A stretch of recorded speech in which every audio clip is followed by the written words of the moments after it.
Morning, Ashleigh. It's good to have this chat with you. Earlier this week, you put on Facebook that you were going to do a challenge in September. Would you like to just tell us what you're planning to do?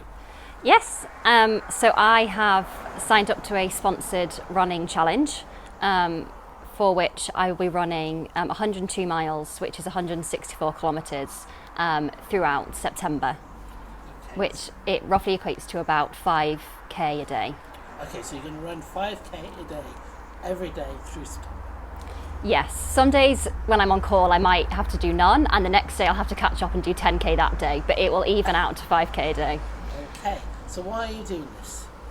So I have signed up to the challenge, which is called Miles for Refugees, and it's run by the British Red Cross, and the strategy is to run the distance of part of the journey a refugee has taken to get to safety in this country.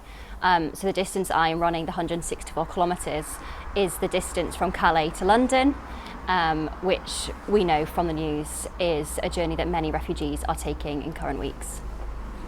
So, was there a reason you decided to do this challenge? Was there anything you read or saw that motivated you? Yeah, I think a lot of it was as I've just said, like seeing on the news recently, the refugee crisis coming a lot closer to home, seeing hundreds of refugees in small boats in the Channel trying to get to safety in Dover and then further on into this country.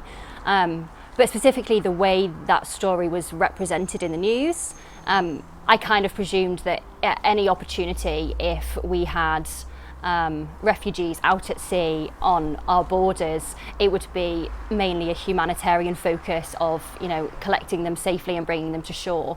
But actually what it was more presented from what I saw in the news was more of a headline, and people news reporters chatting to these people on the boat, seeing how they were rather than actively trying to help them. And I found that quite shocking, and I wanted some way to help. And it's quite difficult, I think for a lot of us will feel the same, that it's quite difficult to sit at home seeing this on the news and to think of a way that you can do something. And at the same time that this was going on, I saw the advertisement for the British Red Cross Miles for Refugees campaign on Instagram, and looked into what the British Red Cross do. They do a lot of work for refugees across Europe, but a lot of work in the UK. And I really liked the charity. I liked what they were doing, and so I wanted to sign up. So I have some facts for you about the British Red Cross. So roughly 30,000 people across the world have to flee their home every single day. So that's every single day 30,000 people have to leave because it's unsafe for them to stay.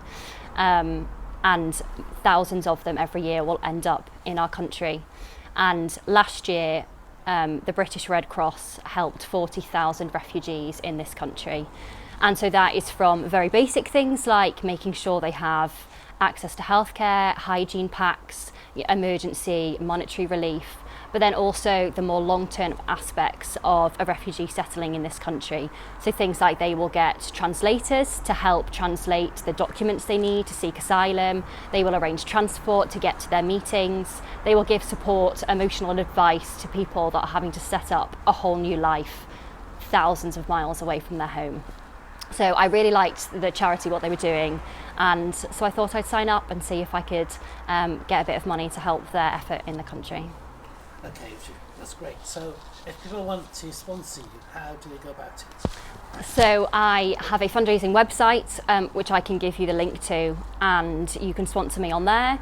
And also all of the runs that I do, I am logging them and they will show up on the website. So there will be proof that I am doing the runs that I say I am. So you can sponsor me there, but also if you don't want to sponsor me online, we can figure out a way of you leaving money in church and I can safely collect it and then put that on the website for you. That's great, Ashley. Thank you so much for this chat this morning. I hope it goes well. I'm sure it's going to be a bit of hard work. It will be fun. Yeah, it will be hard work, but I'm looking forward to it. It'll be a good challenge.